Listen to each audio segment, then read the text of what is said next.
pour sa mère. Alors, on l'a reçu, c'est 15 fois plus lourd que ce que je pensais. C'est vraiment giga lourd. Genre,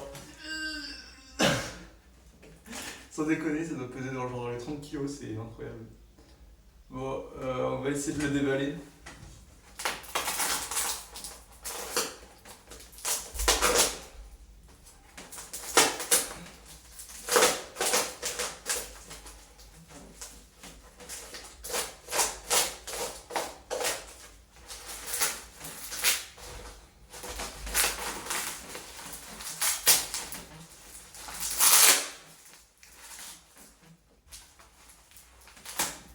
Ça a été emballé dans un sachet plastique, enroulé de scotch.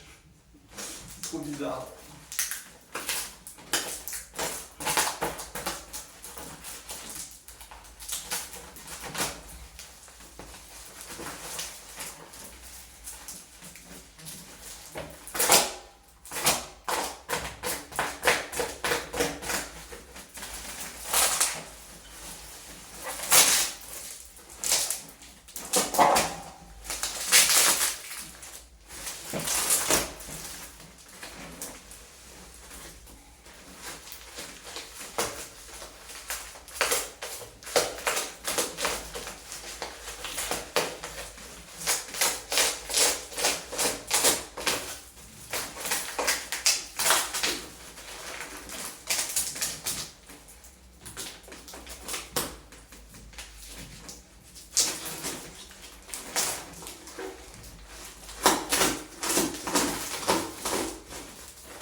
Voici la bête.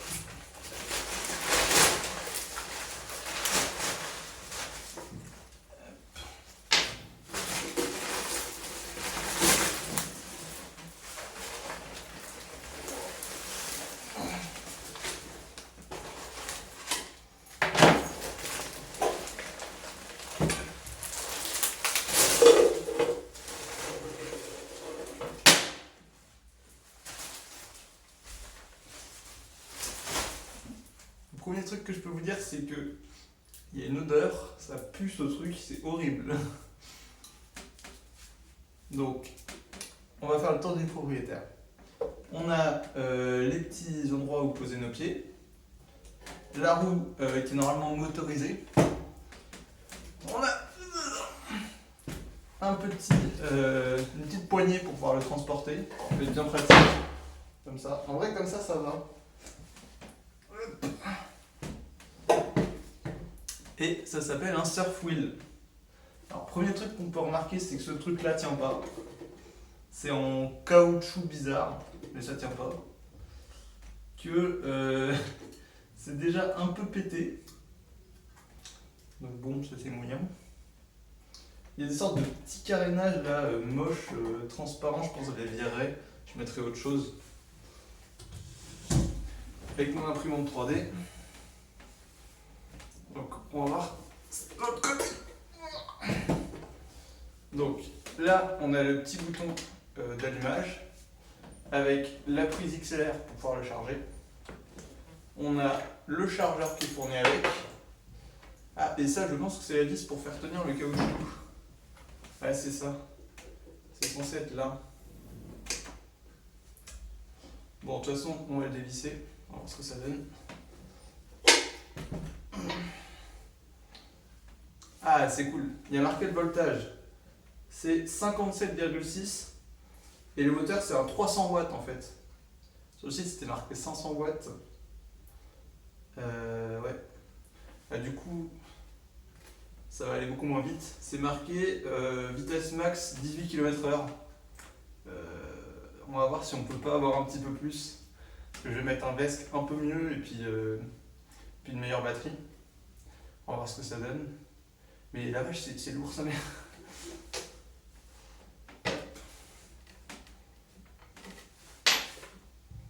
Ah, et on a le petit logo réfléchissant Surf Wheel. Je sais pas où il est normalement. Donc on va démonter. Déjà, en fait, toutes les pièces pèsent super lourd, c'est super bizarre. Alors, qu'est-ce qu'on a?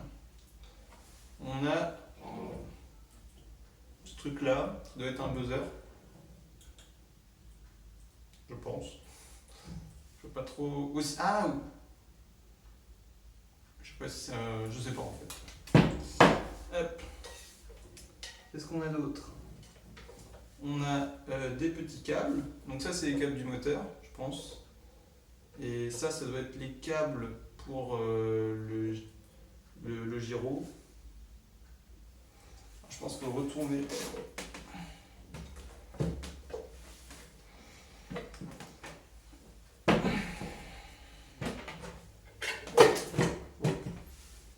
Alors, est-ce qu'on peut pas retirer ce truc-là?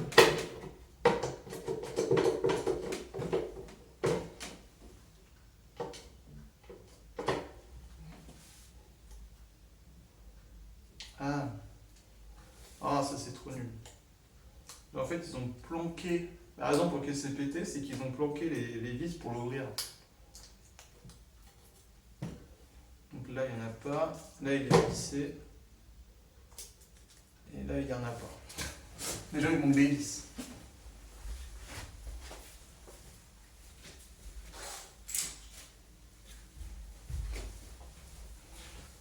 On va sortir la trousse à outils. Et alors, je pense que ça doit être bien. Non, faut petit.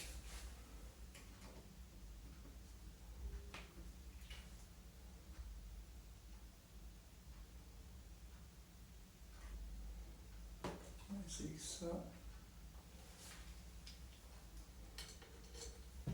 Petit. Celui-là. Nickel.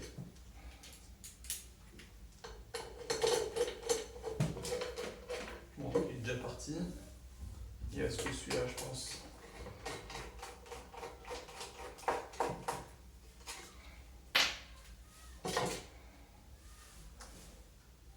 Alors, j'ai l'impression qu'il n'y a pas de vis qui est pété déjà. Il est quand même en très très mauvais état. Hein.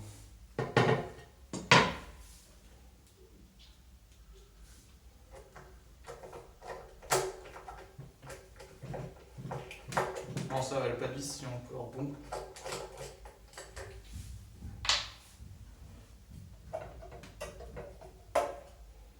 C'est vraiment dégueulasse.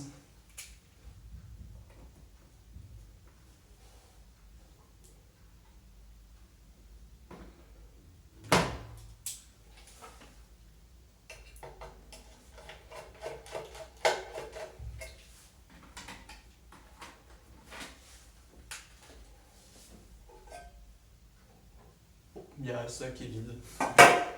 Avec une plaque là. Je pense qu'il n'y a rien en dessous.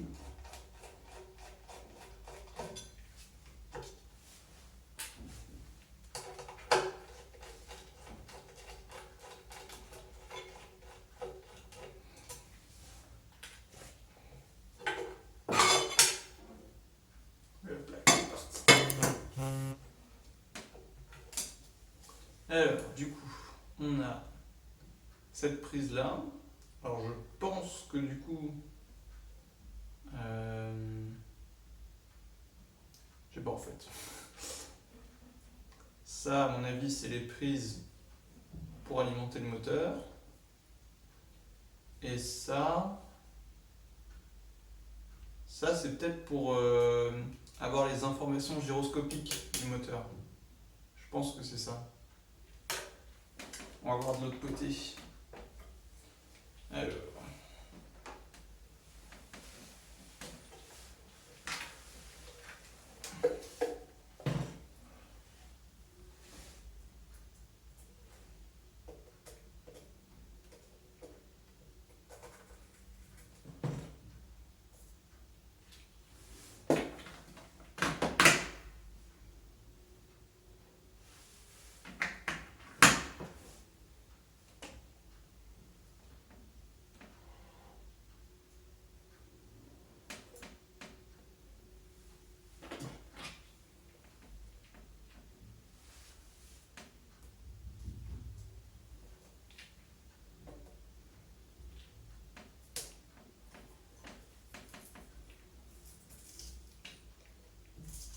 comme ça va être plus simple. Alors, ça, on va dévisser aussi de l'autre côté, voir ce qu'il y a.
Nickel, maintenant normalement je pense qu'on peut le soulever.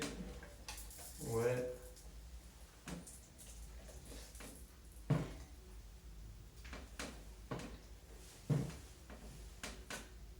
Ah putain, il y a des vis aussi planquées là.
c'est trop dur, j'abandonne.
Bon, bref, ça me saoule.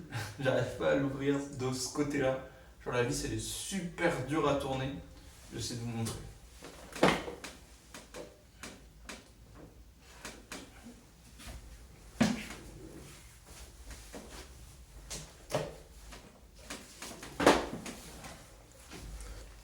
Donc, la vis qui est juste ici, qui est la même que celle-ci, bah, elle est super dure à dévisser. Je ne sais pas trop pourquoi.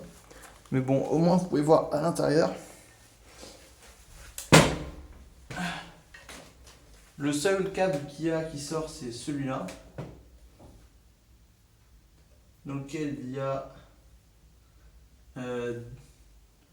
2 fois un fil rouge et un fil noir.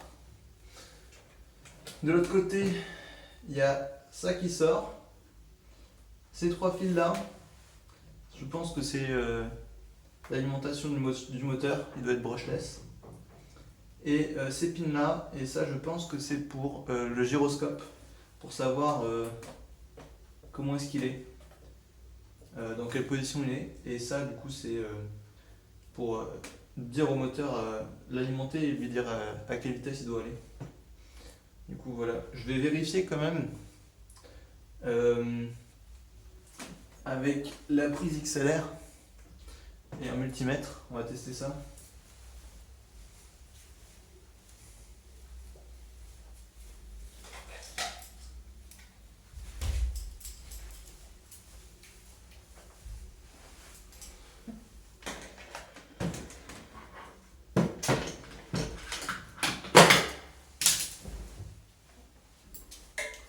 Donc voilà le multimètre, on va essayer de voir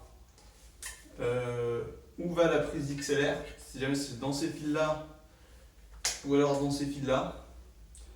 À mon avis c'est ceux-là, mais je suis pas sûr, on va vérifier. Du coup il suffit de se mettre en mode diode ou résistance. Là normalement si je les fais se toucher ça devrait biper. Bon ça bip pas mais ça affiche 0 sur le multimètre. Regardez, là on est à 1 et quand je les fais se toucher on doit être à 0. Voilà, on est à 0.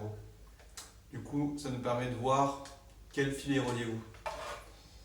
C'est parti.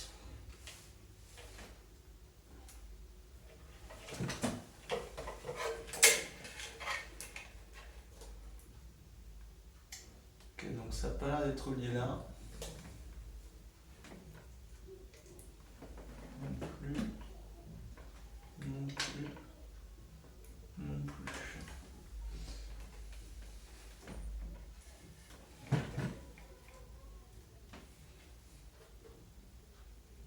Non. Non. Non. Non. Ok, donc ça, du coup, c'est pas la prise XLR. Du coup, c'est peut-être pour l'alimentation du moteur. C'est bizarre cette histoire, c'est quand même bizarre. Je vais m'enseigner un peu. Bon, du coup, je pense que ça doit être relié à ça, du coup, la prise XLR.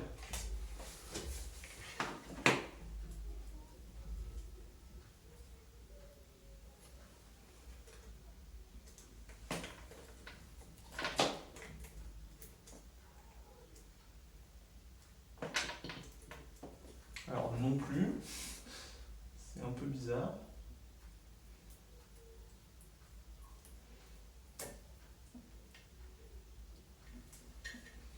Celle-ci. Ah, c'est celle-ci. Celle-ci, elle est reliée à la prise XLR. Si jamais je teste, hop, on peut voir, je ne sais pas si vous voyez que sur le multimètre, c'est marqué 0. Mais alors, pourquoi est-ce que l'autre, ça le fait pas? C'est un peu bizarre.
Ok, donc, d'après mes expérimentations, ça, c'est les deux fils qui vont dans la prise XLR.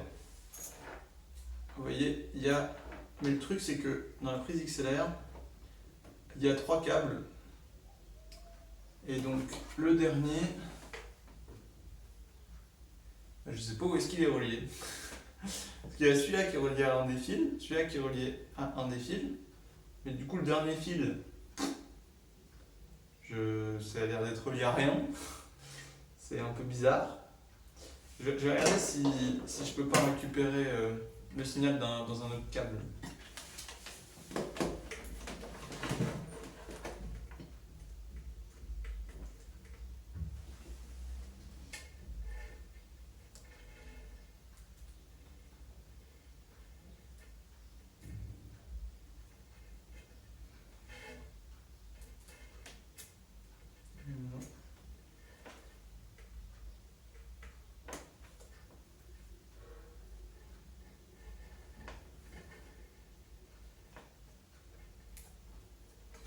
Bon, bah, du coup, le dernier est définitivement relié à rien.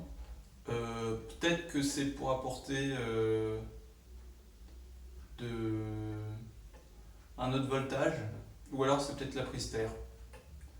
En vrai, c'est peut-être la prise terre. Mais sur ce cas, c'est bizarre et on s'en sert pas après. Ouais. Bah, du coup. Bon, bref. Du coup, ça, c'est la prise d'ici. Le seul truc, c'est que du coup, il y a 2 autres trucs qui sont reliés, je sais pas où.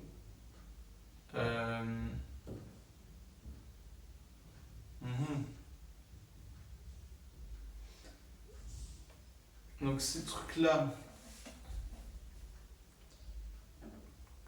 c'est peut-être relié là, attends.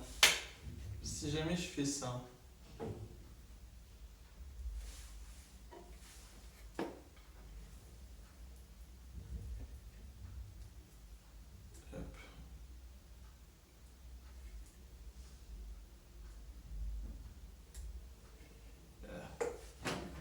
C'est compliqué.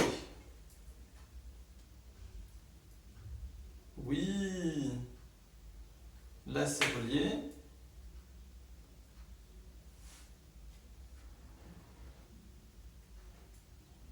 Et là, c'est relié. Ok. Je pense que j'ai compris. Du coup, en gros, le chargeur se branche dans la prise XLR. Il envoie du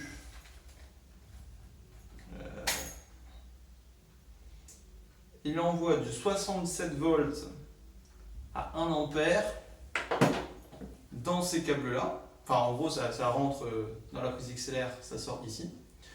Et en fait, ces trucs-là, ils devaient être branchés dans un petit boîtier, un BMS, je pense, qui ensuite, lui, alimentait du coup directement une batterie qui était là et une batterie qui était de l'autre côté via ces câbles-là qui devaient être reliés jusqu'ici. Et je pense que c'est pour ça qu'on a deux compartiments. Et voilà. Du coup, notre batterie, elle aura sûrement déjà son BMS d'intégrer. Du coup, on s'en bat les couilles. Je pense que ce qu'on va faire...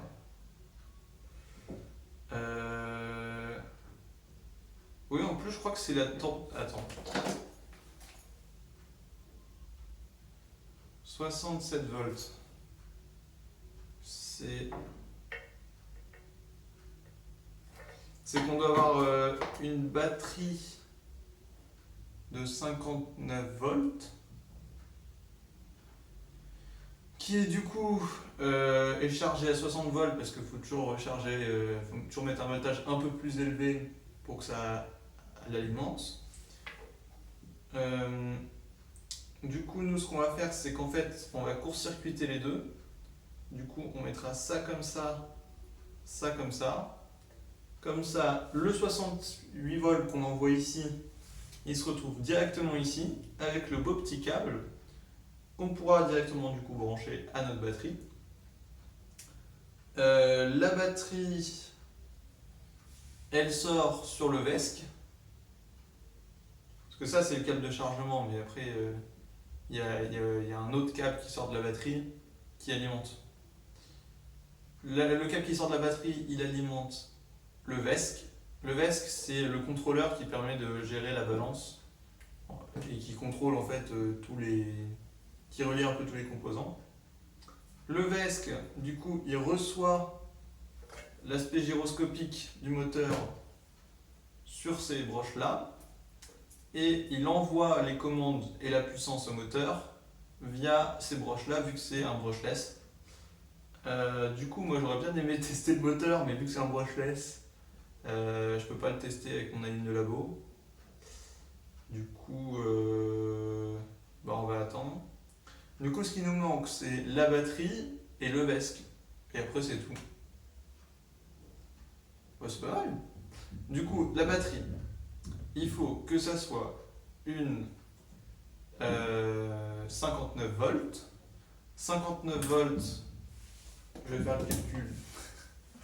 59 volts divisé par 3,7, ça fait à peu près 15. Donc il faut une batterie de 15 S.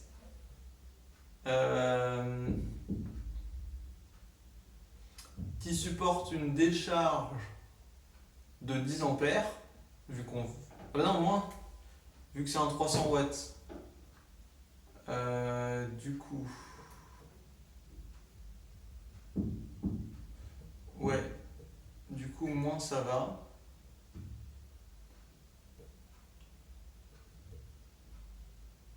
Ok. Je vais essayer de voir s'il n'y a pas une référence du moteur. Ils l'ont peut-être pas fait eux-mêmes.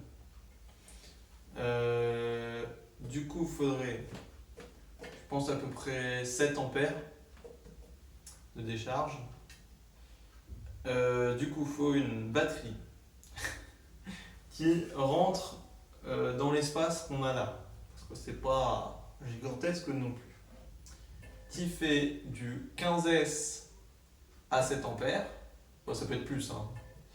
C'est 7 ampères de décharge le max minimum.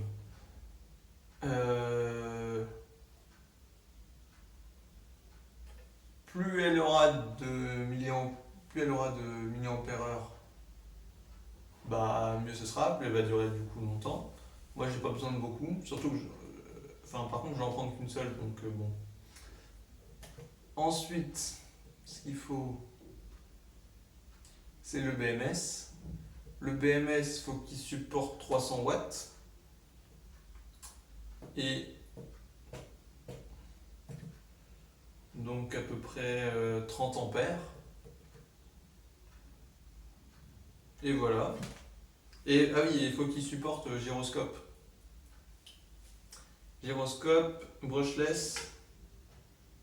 Et ensuite, il faudra juste vérifier qu'on a le même câble de sortie entre le BMS. Mais bon, ça devrait aller. Bon bah c'est nickel. C'est cool.